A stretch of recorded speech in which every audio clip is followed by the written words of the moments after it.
சாப்பிடுவாளே. ஐயோ, என்ன நீ புரிஞ்சுக்கவே மாட்டேங்கிறியா பானு? உன் தோப்புனார் தான் எனக்கு உத்தியோகம் வாங்கி கொடுத்தார். உன் தோப்புனார் தான் எங்க அம்மா கண்ணா ஆபரேஷனுக்கு 10,000 ரூபாய் பணம் கொடுத்தார். உண்ட வீட்டுக்கு நான் எப்படி ரெண்டகம் பண்றது? யோ, எனக்கு எடுத்ததாயா தப்பு, காதலிச்சா என்ன தப்பு? என் தோப்புனார பத்தி எனக்கு தெரியாது. நீ மட்டும் நேரா அவர்கிட்ட போய், சார் நானும் உங்க பொண்ணு ஒருத்தர் காதலிக்கிறோன்னு பிராங்கா சொன்னீனா அவர் என்ன பண்ணுவார் தெரியுமோ? செருப்புலயே அடிப்பார். யோ, அனாவசியமா பயப்படாதயா. என் ஆத்து சமாச்சாரத்தை நான் பாத்துக்கிறேன். வேற ஏதாவது காரணம் இருந்தா சொல்லு.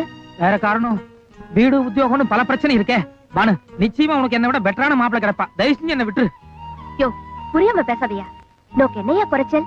எங்க அம்மாவுக்கும் உன்னை ரொம்ப பிடிச்சு போச்சு தெரியுமோ? நம்மள மாதிரி காம்பினேஷன் அமைறது ரொம்ப கஷ்டயா.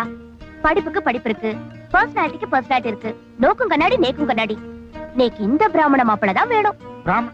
ஐயோ, பிரச்சனையே அதுலதானே இருக்கு பானு. என்னால முடியாது பானு. முடியாது? முடியாது. பாக்கலாமா? கோபாலனோட அம்மா அப்பா யாருன்னு விசாரிச்சு அவளை நம்ம ஆத்துக்கு வந்து